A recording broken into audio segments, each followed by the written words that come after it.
la UNAM. Arturo, buenas tardes. ¿Qué tal, Tania? Muy buenas tardes, a tus órdenes.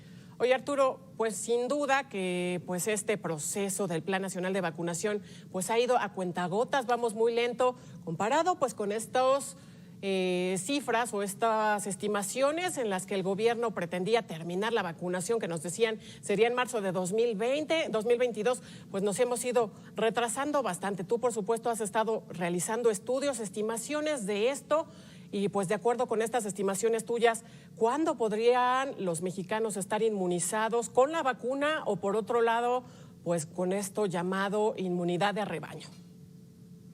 Pues a diferencia de los casos de COVID o los casos estudiados por COVID, que tenemos datos abiertos por parte del gobierno federal, de vacunación hasta el momento no han liberado datos abiertos, simplemente nos presentan unas gráficas, unas láminas de PowerPoint en las conferencias, pero pues como no hay datos abiertos, no hay contra qué analizar, contra qué verificar eso que anuncian. Pero bueno, aún anunciando lo poco que dan a conocer, pues cambia mucho de una semana a otra. Estaba yo revisando lo que nos anunciaron, lo que nos anunció el canciller Marcelo Ebrard el 2 de febrero en la conferencia matutina de presidencia, y con las cuentas que nos presentaron el 2 de febrero, pues parecía que íbamos a tener capacidad de vacunar a 6.2 millones de personas en febrero, pero una semana después vuelve a presentar las cuentas o los embarques que ya están amarrados, y pues vuelve uno a revisar las cuentas y ya estaríamos hablando de 2.5 millones de dosis que están apenas amarradas. Entonces, todo el tiempo ha sido un ajuste de decir que van a llegar, pero pues la realidad es que se ha vacunado a muy pocas personas en nuestro país. Todo ha sido más una danza de promesas, de embarques, pero que no acabamos de ver que aterricen en nuestro país. Exactamente, ¿qué sabor de boca te deja? Porque efectivamente prácticamente todos los días nos cambian las cifras, nos hacen un bombardeo de números, que si el domingo vamos a recibir unas, que si hoy recibimos otras, y bueno, en la práctica ya aterrizado tenemos pues esta cifra de menos de 1 millón de mexicanos que han recibido ya la vacuna, que además pues es una pena frente a las cifras que tiene Estados Unidos, ¿no? Así es, de hecho, menos de ese millón. Realmente, con dosis completa, hasta el día de ayer, solo 84,000 personas han recibido sus 2 dosis, o sea, el esquema completo de vacunación, ¿no? Y hay 622,000 personas del sector salud que recibieron la primera dosis, que están a la espera de su segunda dosis, y además tenemos 17,400 maestros en Campeche que ya recibieron su vacuna, pero pues que está mal aprovechada porque de todas maneras no han regresado a clases, y hubiera sido muchísimo más útil que esas vacunas se privilegiaran para el sector salud. Exactamente, Arturo. Oye, déjame hacer referencia a una afirmación que señaló, a una declaración más bien que realizó Hugo López-Gatell hace 2 días. Él decía que hasta el martes habían más vacunados que casos activos de COVID-19. ¿Es posible hacer esta comparación de cifras y qué tan cierto puede ser esto? Es una declaración totalmente engañosa. Como decimos coloquialmente, está comparando peras con manzanas, ¿no? Es decir, por ejemplo, al día de ayer, porque lo dijeron el martes y ahora ya lo quieren decir diario, ¿no? Ayer dijeron que hay 84,500 esquemas completos de vacunación aplicados en México y que hay solo 67,500 casos activos estimados, y que entonces por eso dicen, miren, ya hay más vacunados que casos activos. Pero eso es un engaño, porque esos casos activos son únicamente aquellos casos que calificaron para que se les hiciera una prueba, ¿no? Y que ya sabemos que son una minoría.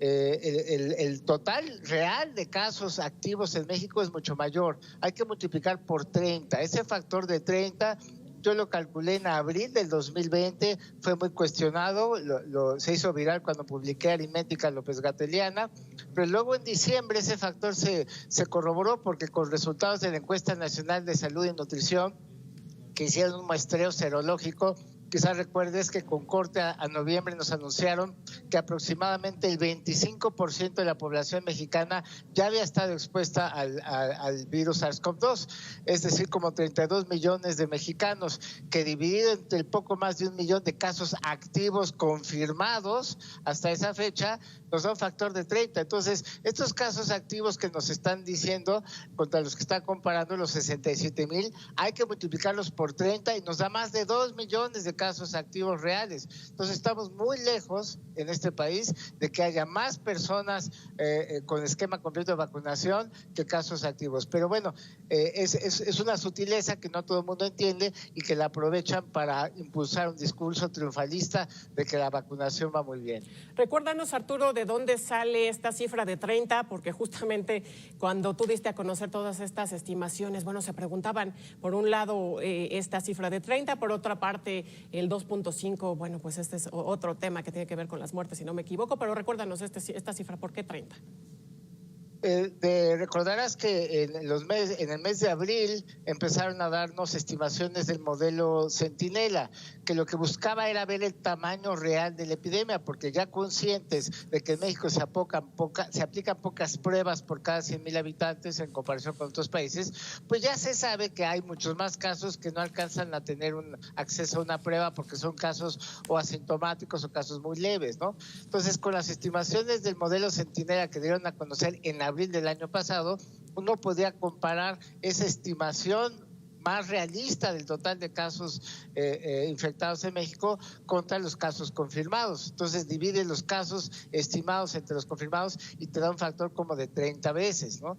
Esto se confirma con los resultados de la encuesta nacional de salud y nutrición. Entonces, para darse una idea del contagio real en nuestro país, los casos confirmados hay que multiplicarlos por 30. Así es. Y bueno, por otro lado, estamos ya muy cerca de que se cumpla el año de que se registró el primer caso de COVID-19 en México. Y bueno, en cuanto a las cifras de muertes, y hablando además de las cifras oficiales, las que nos dan a conocer todos los días en la conferencia de la noche, pues muy atrás hemos quedado ya de este escenario catastrófico, muy catastrófico que pintó Hugo López-Gatell. Ya rebasamos por más de 100,000 muertes, lamentablemente, esta cifra. ¿Cuáles son tus estimaciones para los próximos meses? ¿Cómo estaríamos llegando? No sé, a la segunda mitad de este año, si pues a lo mejor tomando en cuenta en esta forma de cuentagotas que hemos visto, reitero, la campaña de vacunación. Los modelos matemáticos para epidemias pues son muy sensibles a cambios en la tendencia. Digo, uno los puede ajustar y hacer un esfuerzo por tratar de hacer una predicción, pero hay que estar conscientes que si cambia la tendencia, pues hay que revisar y actualizar esas estimaciones. Pero bueno, con los datos que tenemos, digamos, hasta el día de ayer y suponiendo que de veras van a cumplir con el plan de vacunación como lo han anunciado por lo menos hasta esta semana, ahorita que nos encontramos en una tendencia a la baja de casos, afortunadamente, pues de mantenerse así, podríamos lograr ya un control epidémico a mediados de este año y lograr que se estabilice esta epidemia. Actualmente, en términos reales, porque vamos como en 170,000 defunciones confirmadas, pero mediante estudios de exceso de mortalidad ya sabemos que hay que multiplicar esa cifra por 2.5 veces. Entonces estamos hablando como de poco más de 400,000 defunciones reales por COVID en México, y de continuar la tendencia como va, se podría estabilizar alrededor de unas 550,000 para mediados de este año. Y tomando en cuenta justo pues estas cifras de las que nos hablas en este momento, ¿cuándo estaríamos llegando a inmunidad de rebaño si no logramos primero pues vacunar a la población mexicana? Pues con la tendencia como va hasta el día de ayer, yo estimaría que en el mes de julio quizás ya podríamos lograr que el 75% de la población ya tenga algún tipo de inmunidad, ya sea porque ya se infectó o porque ya se vacunó o por una combinación de ambas. Por ahí del mes de julio, insisto, si continúa la tendencia como va y no nos relajamos, porque recordemos que una epidemia no solo es un fenómeno natural asociado a un virus, sino es un fenómeno social. Es decir, una sociedad cuando ya tiene conciencia de que estamos ante una epidemia, pues depende de las decisiones que tome la mayoría de esa sociedad, lo que va a ayudar o empeorar la tendencia. Ahorita vamos con una tendencia a la baja, qué bueno. Ojalá sí se mantenga, pero que la gente no se relaje. Hay que mantener la disciplina, mantener las medidas de precaución, uso de cubrebocas. Bueno, ahora de doble cubrebocas se está recomendando. Exactamente, ahora que mencionas lo anterior también, bueno, se está hablando ya del uso de doble cubrebocas y también de la medición del CO2, o cómo está este tema que por ahí estaba viendo que estabas escribiendo en tus redes sociales. Cuéntame. Así es. los seres humanos todo el tiempo estamos exhalando dióxido de carbono, ¿no? Es decir, inhalamos el aire que está a nuestro alrededor, extraemos el oxígeno y lo que exhalamos es dióxido de carbono. Entonces, si tú mides el nivel de dióxido de carbono que hay en un lugar cerrado compartido, es una forma indirecta de medir qué tan viciado puede estar el aire o qué tan mal ventilado está un lugar, y que en caso de estar ahí una persona infectada pudiera contagiar a los demás. Hay medidores de CO2 para que te des una idea, al aire libre, que es cuando menos riesgo corremos por contagio de aerosoles, hay algo así como entre 400 a 450 partes por millón, ¿no? Hay estudios que dicen que en un lugar cerrado lo ideal es que no pase de 700 partes por millón, ¿no? Si se excede ese nivel, ya empieza a ser riesgoso estar con otras personas con que uno esté contagiado puede contagiar a los demás. Esto ya se está aplicando, por ejemplo, en España, para las escuelas, para poder decidir si los niños pueden estar o no en un salón de clases, tienen su medidor de CO2 y aunque ventilan lo mejor que pueden, si no mides cómo está el CO2, estás ventilando a ciegas. Entonces tienen sus medidores, por ejemplo, en los salones de clase, y si ven que en un momento dado ya, aunque esté abiertas las ventanas, se excede un nivel seguro de CO2 en el salón, sacan a los niños al patio hasta que se bajen los niveles y bajar el riesgo de contagio. Es una herramienta más tecnológica, accesible, para que podamos ir retomando un poco de la normalidad que quisiéramos tener.